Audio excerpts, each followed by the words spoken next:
Thank you. Thank you very much. You can take your seats.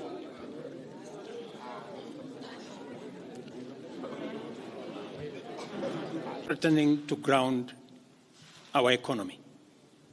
My administration has worked hard and consistently so that today the hunger have dropped from 240 shillings for a 2-kilogram packet to Kenya shillings 100, majorly attributed to our fertilizer subsidy program, the resilience of our farmers, and good rains that were given to us by God. During the period, we reduced the price of fertilizer also from 7,500 to 2,500.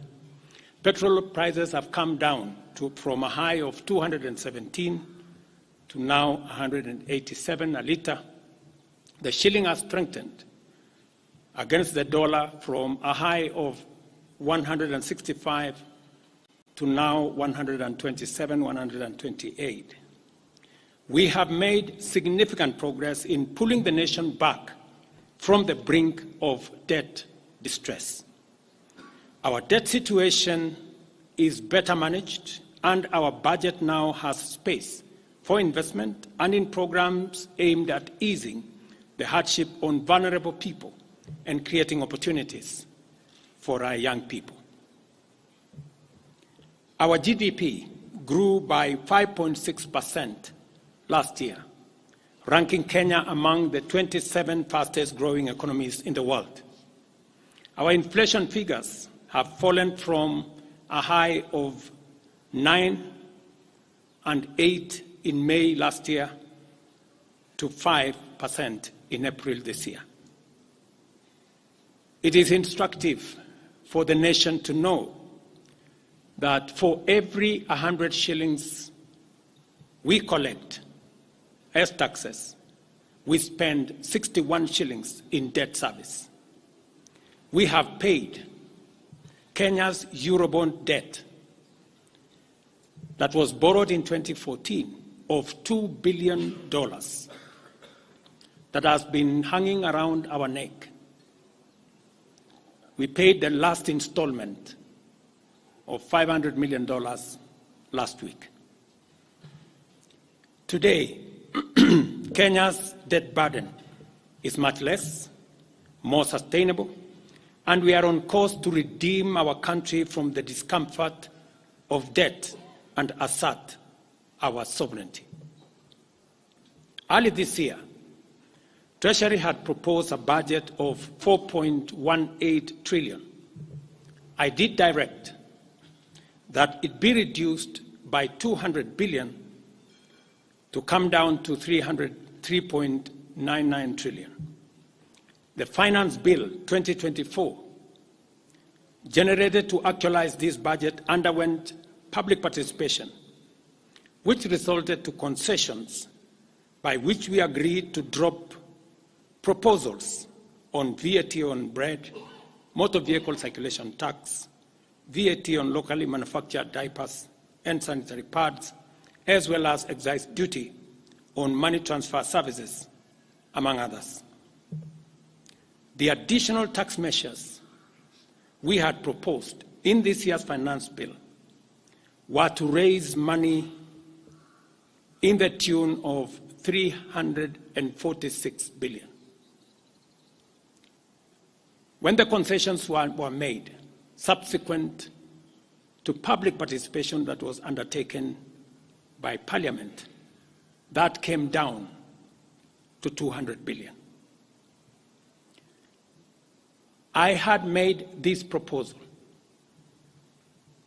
taking into account our situation and the priorities that are there.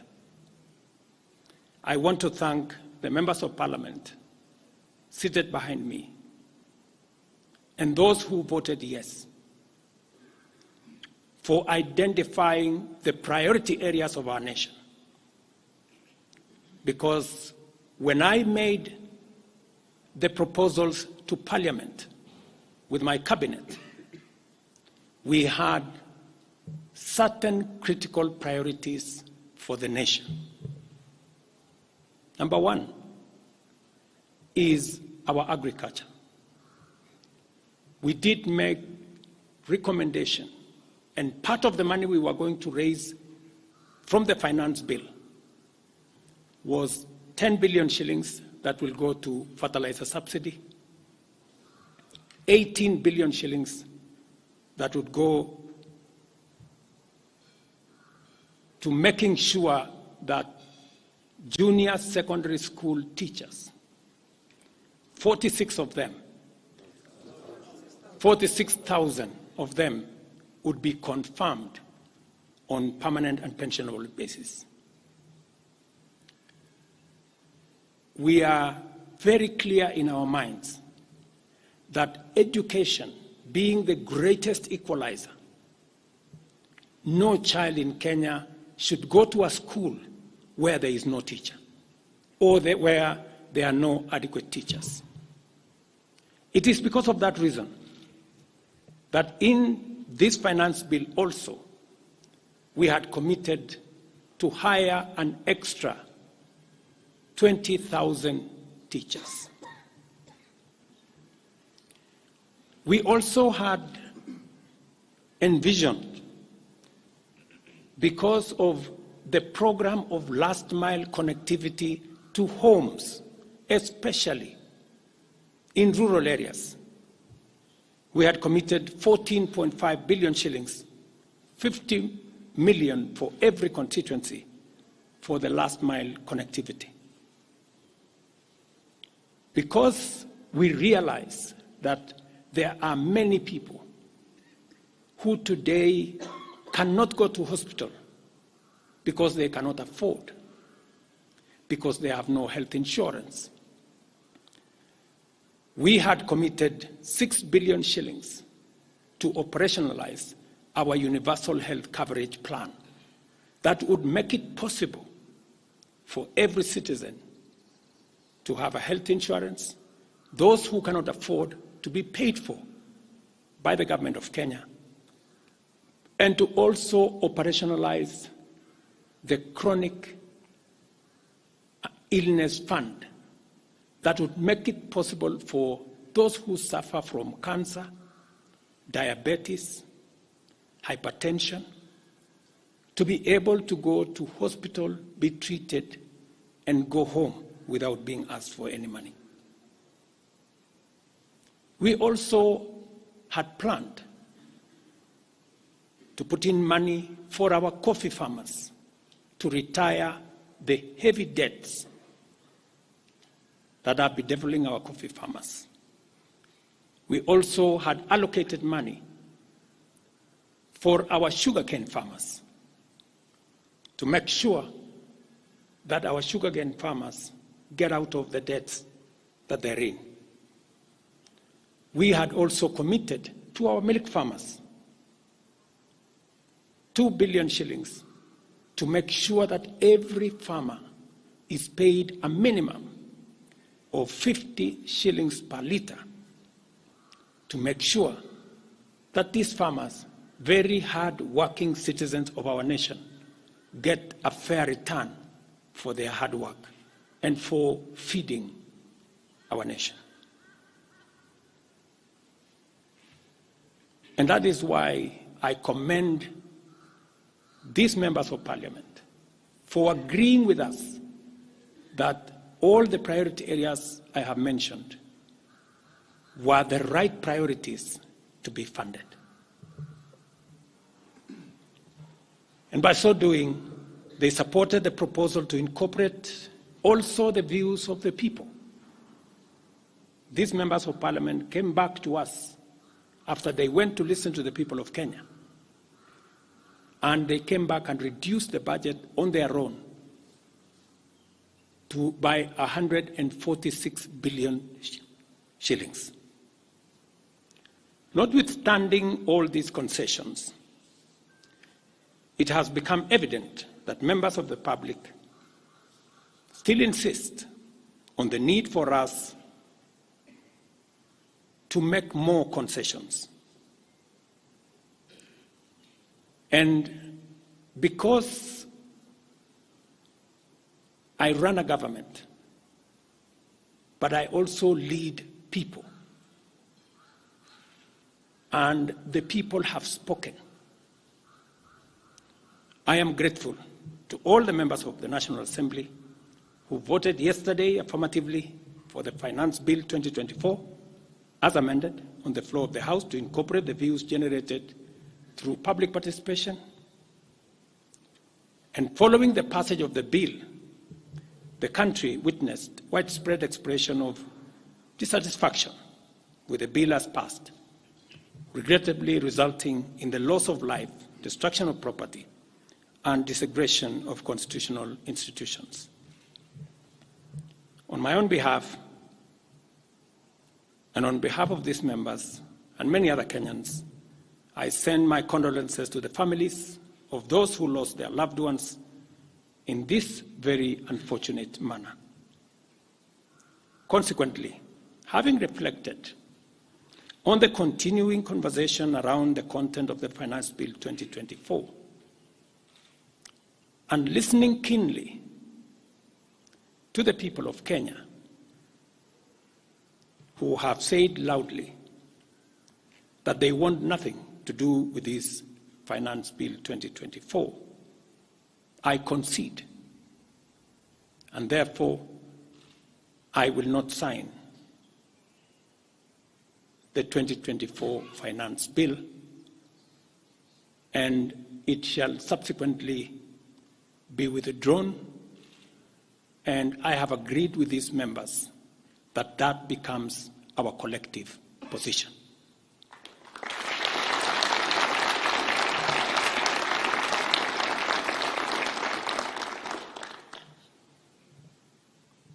Accordingly, there is need for us as a nation to pick up from here and go into the future. And I am therefore proposing that because we have gotten rid of the Finance Bill 2024, it is necessary for us to have a conversation as a nation going forward.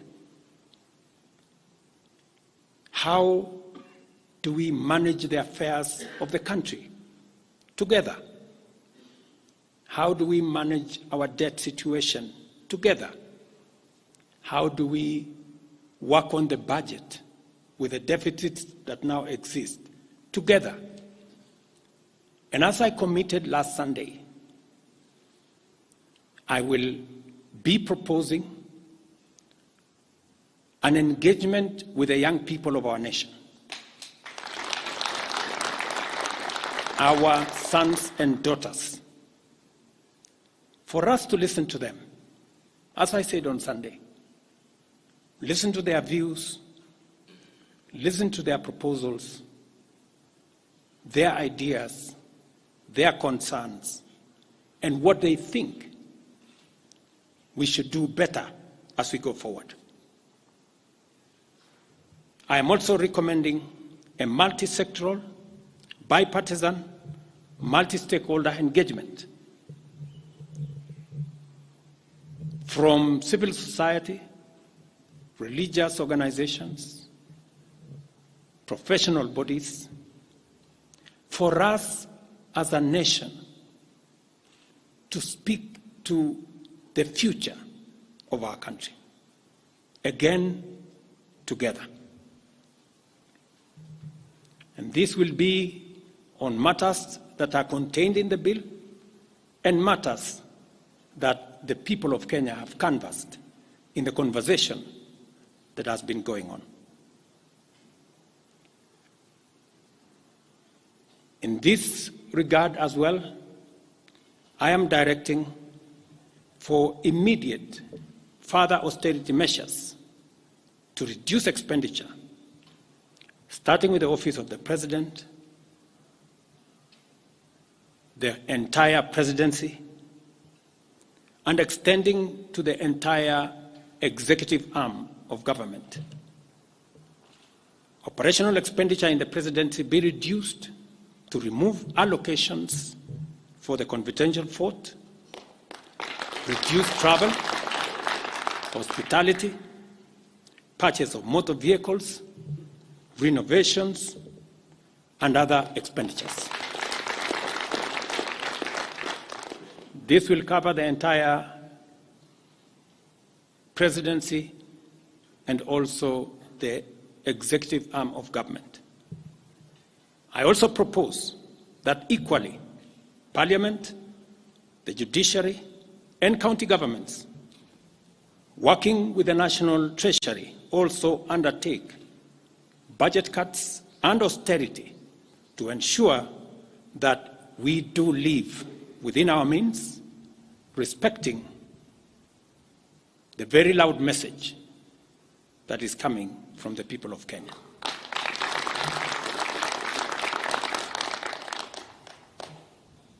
And let me confirm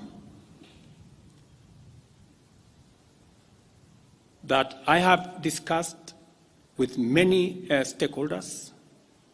I will be meeting some of them shortly after this meeting on charting a way forward that makes sure that we carry the whole nation in this very important journey as we go into the future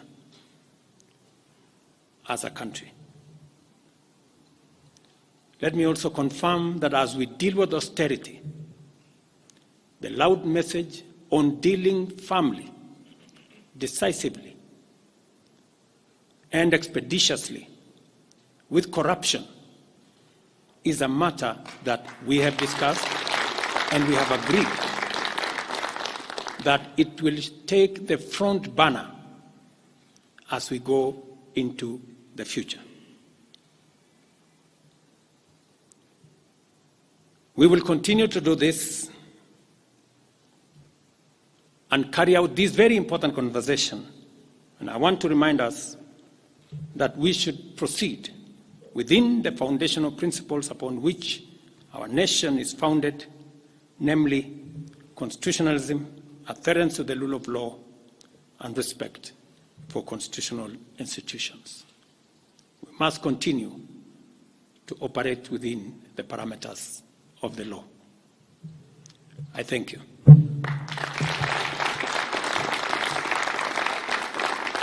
I will take a few questions, 3 questions to be specific. Thank you, Your Excellency. And the first question will start with Elizabeth Mutuku from TV47. Good evening. My question is on young leaders from the Gen Z generation who were abducted yesterday and the day before yesterday. What happens to that? Second, there were young people who were killed during the demonstrations. What do you speak of that as the head of state? Thirdly, how do we move forward on the budget cuts, especially now that you've said that we're going to have austerity measures, yes, but how then do we secure development? Thank you very much. Please. No, it's okay. So I have said young people, 6 to be exact, 6 people yesterday lost their lives. Very unfortunately, they shouldn't have lost their lives. And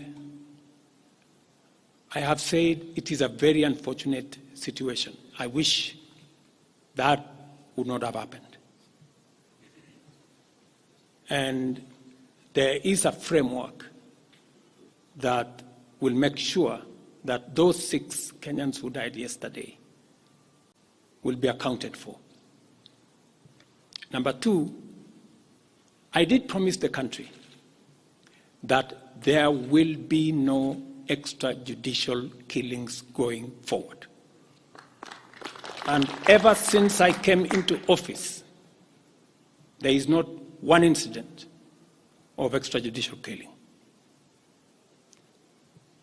What you said about abduction are statements that were attributed to some of our civil society groups, but all the people they mentioned have since been found in police custody, and those that were already processed were already released.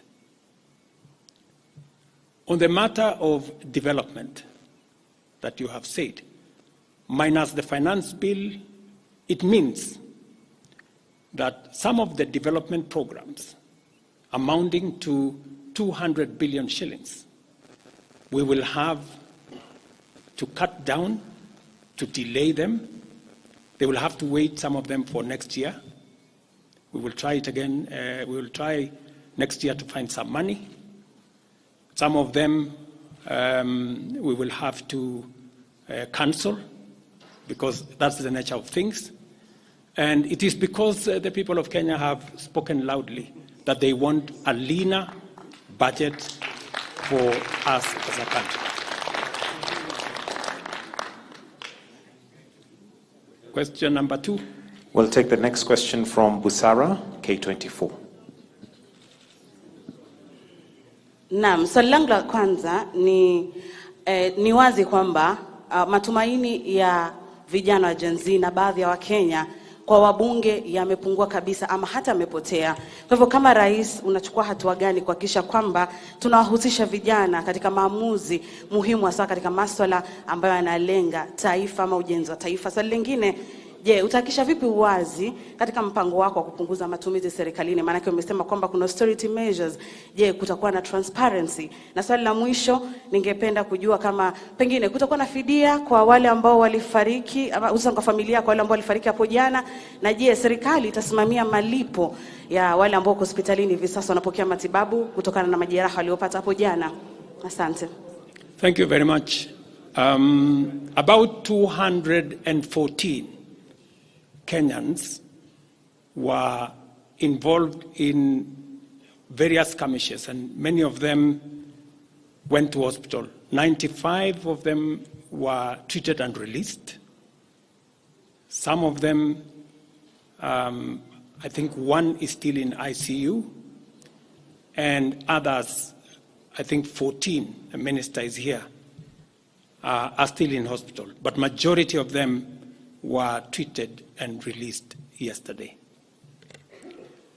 As I have told you, on those who lost their lives, there will be a mechanism of how they will be accounted for. On the young people whom you have said, how do we listen to them? Let me say the following.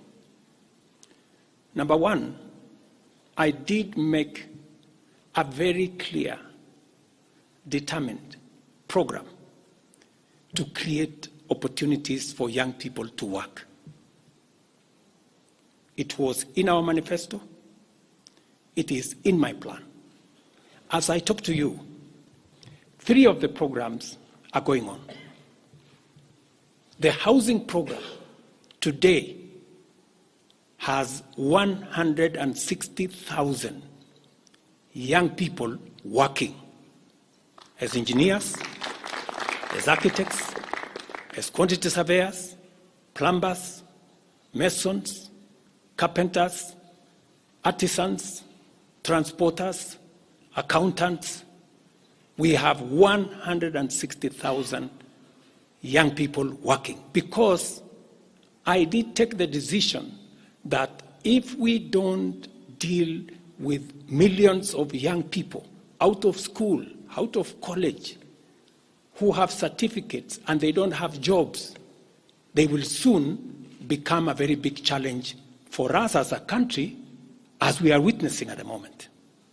All the young people you see, they are looking for opportunity. They are looking for jobs.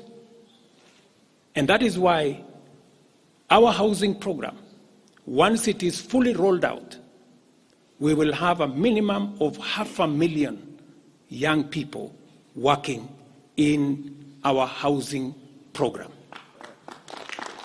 Number 2, I have been very clear on making sure that additional to our housing program is our digital infrastructure, the digital superhighway, the digital hubs, and the whole ecosystem of what we are doing in creating digital jobs. I was in Ruto with Honorable Kingara, who's right there, not more than a month and a half ago, launching a hub that will hire 4,500 young people under CCI. In this budget, we had added 10 billion shillings to CDF for them to be able to construct ICT hubs in each ward in the Republic of Kenya. That would give opportunities for 200 to 300 young people in every ward to access internet, to be trained, to have a hub, and to monetize their digital skills. We will still find another way of implementing this plan, even if we have to cut back on CDF, if that is what is going to happen. Again, because we believe that young people deserve opportunity. As I talk to you, we've just concluded 3 bilateral agreements, one of them with Germany, on export of labor. Because we have negotiated with many countries who are interested in the high skills of Kenyan labor. And we have an ecosystem, we now have a plan on how we are going to make sure that the young people in Kenya get opportunities to work either in Kenya or outside Kenya. In fact, just last week, I saw on the headlines of one of the dailies, there was a gentleman from my village. He was put on the headline. And he said he operated from where I used to operate selling chicken. That's why they put him in the headline. And his complaint was, you see, the president has not done well because in this village, many people are going to look for jobs outside Kenya. That gentleman did not know that those people in our village that have gone to Saudi Arabia or UAE, I am the one who supported the program for them to go as part of the export of labor. So he thought that those people were going away because there were no jobs in Kenya. But it is part of this plan I have kept on talking about, because I think it was called Misoy or somebody. If you go and check the headline, I think of last week, Thursday or Friday, he was there. He didn't know, the good young man, that I think we have almost 500 or 400 and something people around that village that have actually gotten jobs outside Kenya. And they are changing that village. And that is actually an admission by that gentleman that our plan on export of labor is working. And number two, that when we committed ourselves to making sure that we create opportunities for young people to work, we meant it. So we have a program on housing, we have a program on digital jobs, we have a program on export of labor, we have a program on the whole manufacturing sector. Let me give you another example. Now I'm talking this as a leader. We deliberately, last year, said we cannot continue to import products that we can manufacture in Kenya. One of them was clinker, cement, furniture, steel. What has happened the last 1 year? Very many, in fact 5 to be specific, companies have sought licenses in Kenya to do clinker, to do cement. And last year, because of what we did, we reduced the import of clinker by 95%. We saved foreign exchange. We created jobs locally. I was in West Pokot with my Minister for Industrialization. I'm sure the members of West Pokot, they are here. They were there with me in West Pokot, opening a clinker factory that now hires 2,500 young Kenyans, with another almost 2,000 as drivers, support staff, a big market now in West Pokot, expanding manufacturing in Kenya is the right thing. And it is the reason why some of our policy interventions on matters like imported stuff that are being manufactured in Kenya. For example, we have said substandard, low-quality imported sanitary pads from China and other places. How can they come into Kenya when we have 10 companies in Kenya hiring Kenyan young people? How can they come and compete here? All the products that we are manufacturing locally, we must protect our local industries so that they create jobs locally, so that they create opportunities locally. In this finance bill, you will also see that we have imposed duty on potatoes from Europe. Surely, how can we continue importing potatoes from Europe? And we have farmers right here in Kirinyaga. We have farmers right here in Nyandarua, in Molo, in Timau. How can we justify? How can anybody take offense that we have imposed duty on imported potatoes?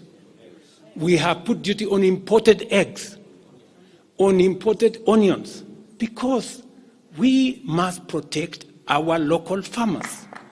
Every country does that. Every country does that. I was negotiating with the Prime Minister of India because they are imposing duty on our avocados. I was in Korea negotiating with the government of Korea because they are imposing duty on our tea, on our coffee, and on our macadamia, including our avocados. Every country does that to protect their market, unless there is a mutual agreement. So these are amongst the things we are doing to make sure that we grow our local manufacturing,